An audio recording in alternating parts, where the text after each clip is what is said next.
What's up, everyone? Welcome back to the channel. So we have a few horror news updates to cover off for this evening, so we're just going to jump right into it. Should be a fairly quick video, but a couple of these though, I'm not too sure if anyone really saw them. Kind of flew under the radar, and while we obviously cover majority horror, but we also, as you all know, science fiction, true crime, things of that nature, so dabble a little bit in all of it.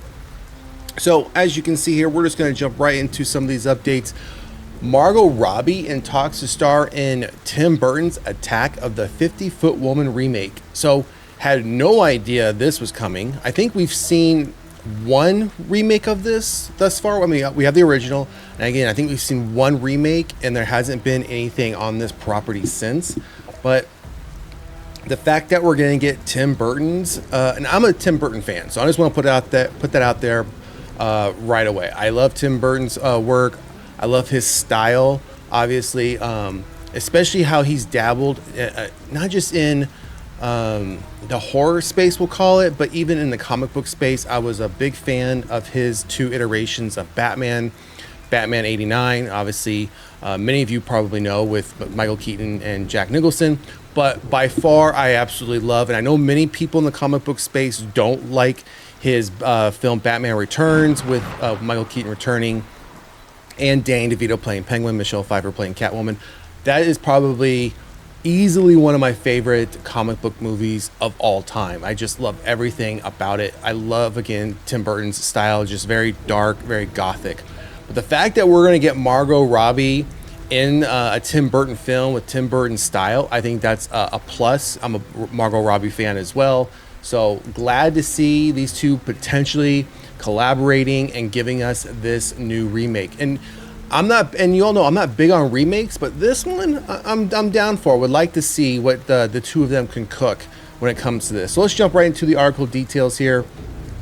It had originally been announced last year that Tim Burton is attached to direct a new take on Attack of the 50-Foot Woman. A massive update has now been provided. Variety reports that Margot Robbie is in early conversations to star in Tim Burton's Attack of the 50-Foot Woman, though a deal hasn't closed at this time. If Robbie comes on board to star, she would also produce through her company, Lucky Chap Entertainment. I am hoping, fingers crossed, that they can make a deal. I mean, Margot Robbie, she had like a streak of films, or a time when she was just like everyone wanting her to be in almost every project. I think things have kind of cooled off a bit for her. I think it pretty much kind of cooled off soon after the Barbie film, when I believe she became pregnant soon after that film was completed, and she really hasn't been in too many things since. So I think now she's starting to get back out there and starting to become in more films. Again, this one I would like to see. Variety details Gillian Flynn penned a first draft of the screenplay, but has since exited the project due to other commitments. The producing team is currently searching for a new writer, and Robbie's involvement as a lead actor would depend on the final version. Which that's understanding. I mean, she's obviously going to want to see. I'd imagine she's gonna want a script to be fully done, have a chance to read it before she then decides, yeah, let's sign a contract, let's move forward with this. So I don't see her, as I mentioned at the top, I don't see her fully committing or signing on until they find that new writer and maybe update the current script, or just flat out just do a whole new first draft, new story, new idea, and kind of just toss that one to the side, which I think they should. I feel that since it was just a first draft, odds are there probably would have been multiple more drafts if Gillian Flynn would have stayed on board before it became finalized, especially if Tim Burton would have come in and said, hey, let's change some things up. So all that to say is, might as well just start over from scratch. The original Attack of the 50-Foot Woman was directed by Nathan Hertz and released in 1958. The low-budget movie was remade. I thought there was a remake of one of these at one point. In 1993 with Daryl Hannah in the title role. Allison Hayes starred in the original as a socialite who grows to a giant size because of an alien encounter and an aborted murder attempt. She then goes after her cheating husband. Tim Burton is producing Attack of the 50-Foot Woman for Warner Bros. With Andrew Mittman and Tommy Harper. Kaya Doshvlin is on board as executive producer. You can watch the trailers for the 1958, 1993 versions below, which we have here, and this is the one that with Daryl Hannah in it. I think, yeah, that's the end of this one. So it's a pretty quick update. I'll put the link for this article in the description of the video below, along with the next two stories. So if you've never seen these trailers, you can go do so. Again, 1958, 1993, very much products of their time. But nonetheless, I think they're still films worth checking out, understanding they are a product of their time. 1993, I mean, it's been a minute, right, since we've seen this property. So again, I wouldn't be mad at seeing a Tim Burton style version of this story. So again, you all know how I feel about remakes, but this one, again, wouldn't be mad at, just because it obviously has two people I highly like their work thus far. So more to come on this one when we find out more. Hopefully Margot Robbie does sign on board with this one. Hopefully they can get a new, fresh script written and in Tim Burton's hands and in the studio's hands, so they can get approved and they can get moving on this one. All right, so let's jump to the next one. Marrow, exclusive images. Danielle Harris and Michael Ironside star in true crime inspired horror movie. So Danielle Harris, obviously, in my opinion, a scream queen, right? I mean, she has spent a good portion of her career in horror films. I think she's vastly overlooked for her work in horror films. Especially, I mean, she started off as a child actor, and if you didn't know, which I'd be surprised if you didn't know, she was in Halloween 4 and 5. When obviously with the original Halloween films, they had parts 1 and 2, and then the plan was, if you didn't know, which I still want to do a deep dive on the Halloween series, the Halloween franchise, as far as what happened after part 2. So a quick like knowledge dump on you.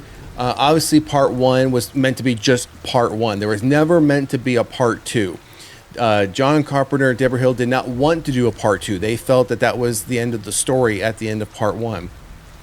They were kind of not forced, but in a way forced to come back and do a part 2.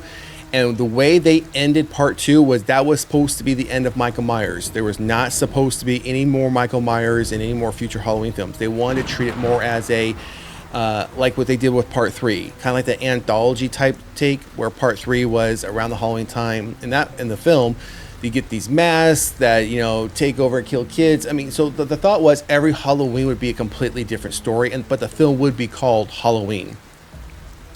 Obviously, the Halloween 3 did not do. I know a lot of people it does have a cult following, but a lot of people overall just didn't like it. It didn't perform well for the studio, and that's why. And at the time, that's when we started seeing the surgence of, you know, Nightmare on Elm Street, Friday the 13th, you know, a lot of those other hardcore films that were pumping out sequels around this time. So there was then a lot of back and forth, not just for ownership of the franchise, but in order to do a part 4. They couldn't do a part 4 because John and Deborah still had part ownership in it. And there was another owner, which his name escapes me, but ultimately, by the time they got all that sorted out, that's when they said we need to bring Michael Myers back, and subsequently that's where we went. We ended up with part 4, and that's where Danielle Harris showed up.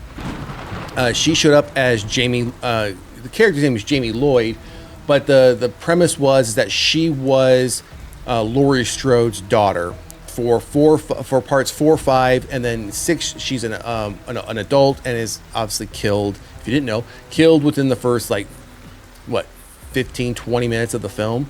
So I think it was a waste of the character by just killing her off at that point. I think they could have done so much more with this character. It's unfortunate. So glad to see that she's continuing in the horror space. So let's jump into this article. Horror legends Danielle Harris and Michael Ironside will star in the upcoming Marrow, which is described as a unique true crime inspired horror movie. And Bloody Disgusting has an exclusive first look this week. So check out the images below, which we will take a look at. The film stars Jessica Dawn Willis as Jamie Foster, a formerly successful vlogger who attempts to revitalize her career by inviting her stalker onto the show. Yeah, like that's the smart thing to do. Invite your stalker onto your show. What could go wrong there? Knowing he may be the serial killer responsible for murdering a string of influencers. Okay, so stalker you suspect he's a serial killer, but hey, would you come on my podcast? Let's have a conversation. That okay. Although Jamie's views go up, she begins to realize more than her life is at stake when the stalker's identity and humanity comes into question. Harris's co-stars as Camilla, Jamie's wealthy yet ruthless aunt who threats to cut funding, drives Jamie's desperation to succeed. Ironside will appear as Dr. Jonathan Myers, a disgraced former psychiatrist who survived a mysterious encounter with Jamie's stalker in the past. So Danielle Harris will play as Camilla, Jamie's wealthy yet ruthless aunt, or aunt, however you want to pronounce that. Marrow is okay. We have director. Let's see here, co-written. Okay. I always have some information. McLeod previews. Marrow takes true accounts of stalking in small town Texas in the early 2000s and places it within a modern lens, exploring the world of America's oftentimes unsettling fascination with serial killers and crime podcasts. I mean, that's true. I'd say over the past 5 to 8 years, there's probably been a huge influx in true crime, like obsession, whether it's podcasts, documentaries, things of that nature. And we've covered off on some of those documentaries. I've mentioned one of them just came out, the tapes, of the Son of Sam, right? That's on Netflix. They also have, Netflix has several documentaries around serial killers, primarily around like Son of Sam, Jeffrey Dahmer, John Wayne Gacy, Ted Bundy. I mean, they're very, very well done documentaries. So, side note, go check those out. This is the one for Son of Sam, which we did do the trailer review reaction on. Did get uploaded about a week or so ago. It's only 3 episodes long, but highly, highly recommend checking it out if you're into like that true crime stuff. Again, they did the tapes of at least 4 of them. Again, the John Wayne Gacy, Ted Bundy, Jeffrey Dahmer, and now the Son of Sam. I mean, you could easily crank through all those in probably a couple days, but highly, highly recommend those documentaries. Very well done. I've never seen the dark side of these explored in film for both the lens of the audience and those telling the stories, and I want to lean into that in an attempt to understand these dark fascinations held by so many. So one thing I will say as far as like serial killer horror films, there was one that we did a trailer review reaction on, and we did a movie review on for Ed Kemper. So check out, again, there's 2 separate videos, the trailer review and the movie review. If you haven't seen that, you should be able to find it like on Amazon Prime, or even be able to purchase it through Apple. But even that one is definitely worth checking out. It's not your typical, there are some hard scenes and some like crazy scenes in that to watch, especially for true crime. But Ed Kemper is another one worth checking out. All right, so let's keep going. Okay, so these must be the start of the images here. Okay, pretty basic image, nothing crazy here. All right, so this must be obviously when she's on the podcast or doing the interview with the serial killer there, where she's probably realizing, this probably wasn't a good idea to invite this stalker, possibly serial killer, onto my show. Let's keep going. Another basic image, nothing crazy.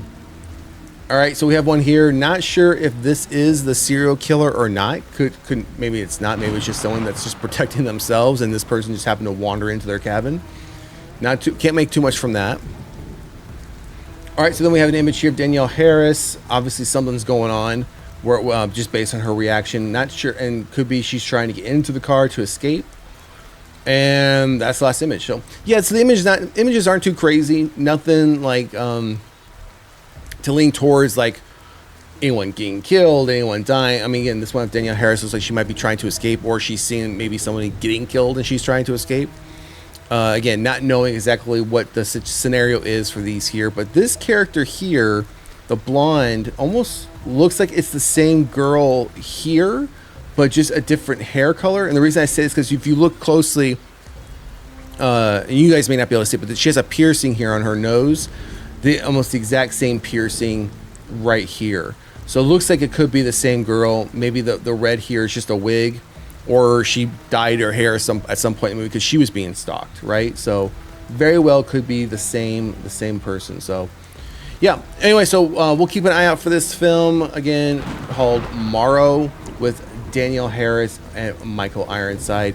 We don't have a date as to when this will be coming out or when we can expect a trailer, but as soon as we do see a trailer drop for it, we will come back with you and do a review on it so we can get that first look. But again, excited to see Danielle Harris sticking with the horror genre. Again, I consider her one of the scream queens. So, all right, so going to our last story for today's horror news update.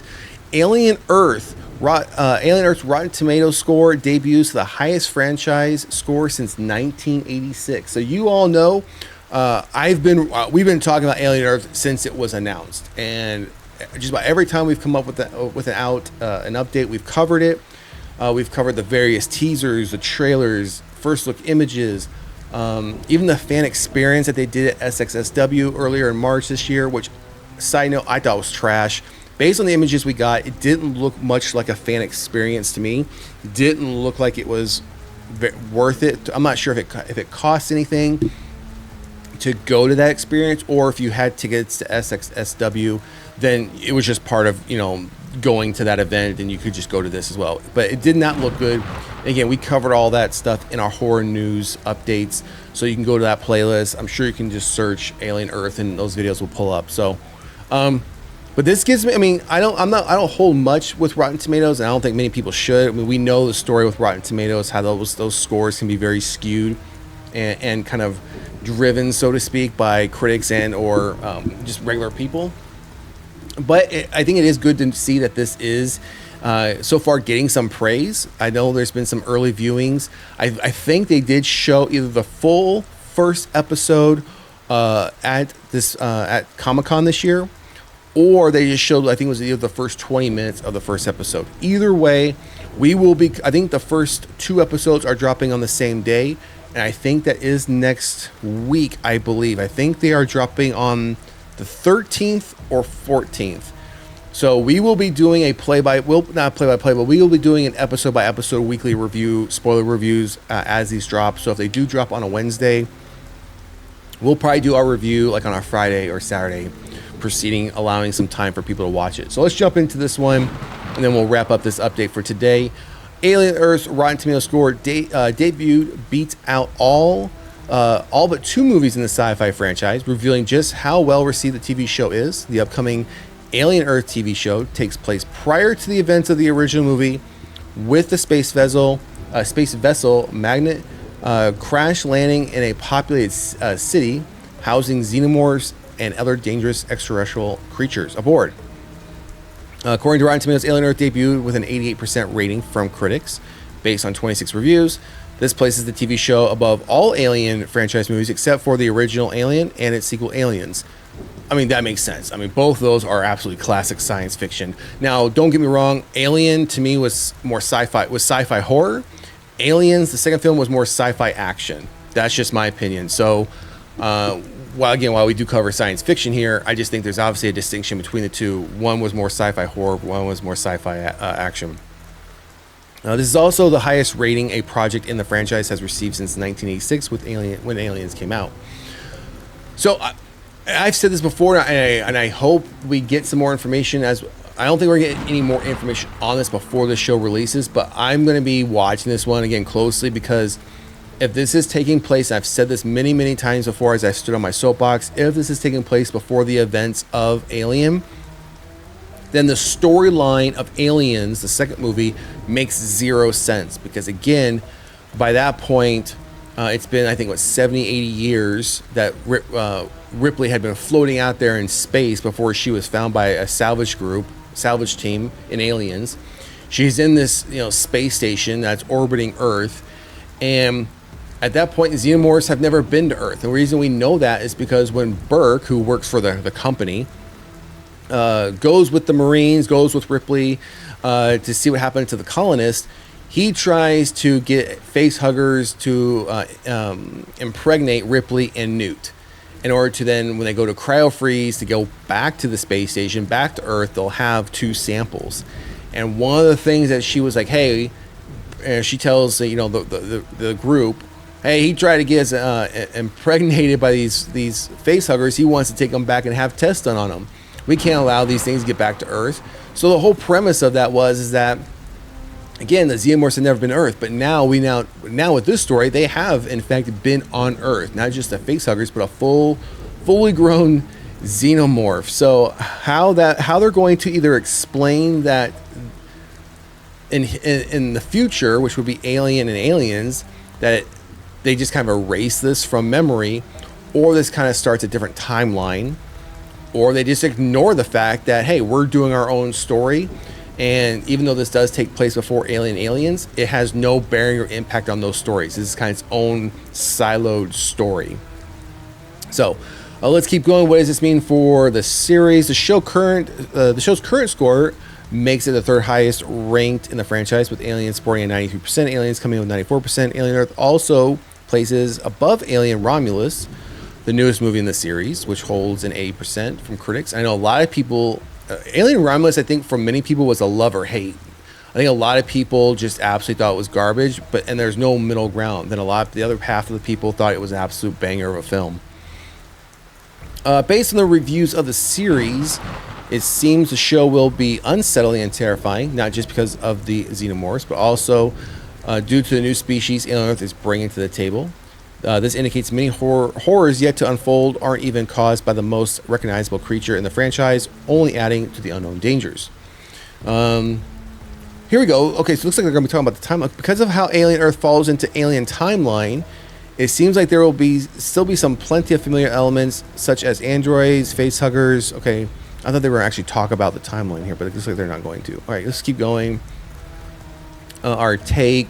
So this is just the author's take on it. Let's see here. Given how high Alien Earth's debut score is, it's likely to remain fresh as more critics offer their opinions on the new series. However, the current one signaled just how well crafted the horror is going to be, with the show focusing on terrifying aspects of its new creatures and the dangers. Okay, so nothing more. So not really talking about anymore about the time. Okay, so right here we have a date. Alien Earth premieres with 2 episodes on Tuesday. So actually, I thought it was going to be Wednesday. So it's going to be Tuesday the 12th. So it's literally going to be less than a week away. So early next week, this will drop. So we may do our review probably then Friday, Thursday or Friday. We'll do our review on those first 2 episodes. So, all right, everyone, that's going to do it for this horror news update. We have the latest of how Alien Earth is being looked at, ranked. Again, the first 2 episodes will drop on Tuesday, August 12th. And I think I found an article, I think there's now only 7 episodes. And once the first 2 drop on the 12th, it will be every Tuesday after that until the series ends. So again, we'll be doing an episode by episode breakdown. So that's the latest on Alien Earth. Marrow, again, starring Danielle Harris, Michael Ironside, true crime horror. So we'll be sure to come back with you on that one once we get a trailer. And then Margot Robbie in talks to star in a remake of Attack of the 50-Foot Woman coming from Tim Burton. So drop a comment in the comment section. Let me know what you think about any one of these stories. Also, if you haven't done so already, please like, share, and subscribe to the channel. Otherwise, we'll see you at the next one. Later.